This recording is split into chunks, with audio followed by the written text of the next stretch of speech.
We're going to go to Alessandra Gaglione, and she is joining us now from Rome. Alessandra, tell us, what is the mood there like in the city?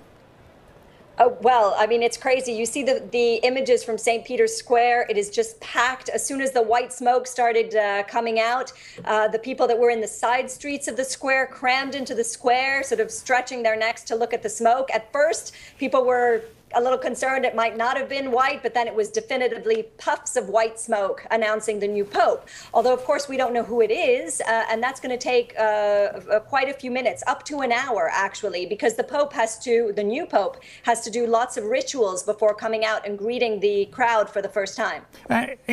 Including he has to basically try on some new clothing, which he hasn't tried on before, and they have a number of sizes made of the white papal cassock. He has to pick a new name and all of the rest of it. I want to bring in John Bossy here, who's on the set with me to talk about this.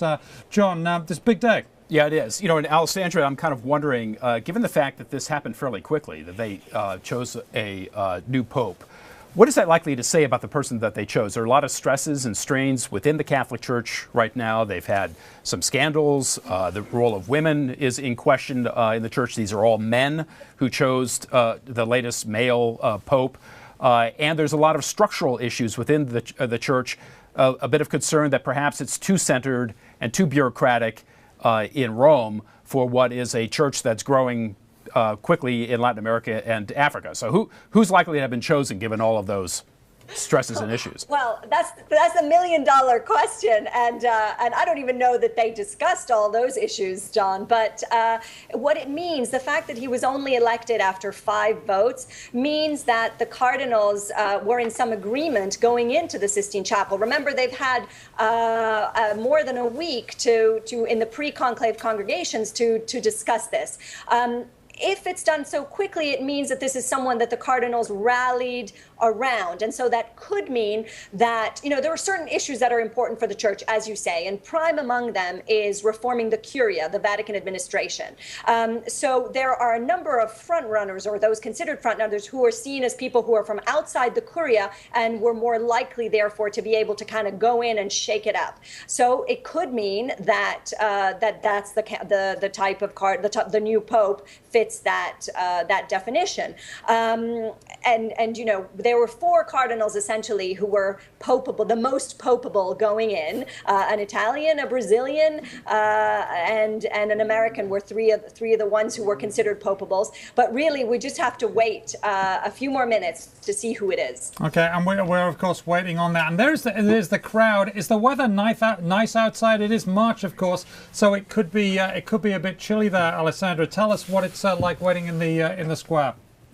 Well, it's been very wet all day, and for most of the day, all you could see over St. Peter's Square was just a bunch of colored umbrellas. But now, actually, it's not raining right now, and the white smoke was very clear. The crowd immediately roared as soon as it happened, and they started chanting "Viva il Papa!" So, you know, long live the Pope.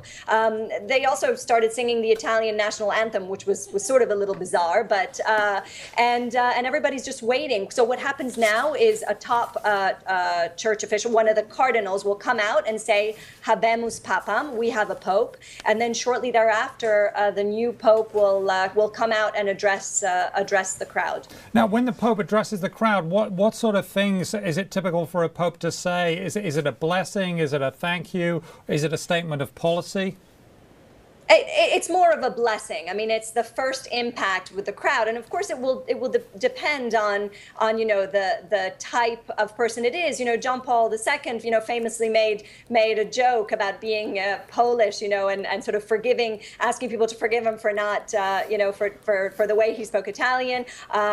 So it really will depend on who it is, but it's essentially a blessing, a welcome to his new flock. Okay, and then I guess he goes back in. Thank you very much, Alessandra Gaglione. We really appreciate your time.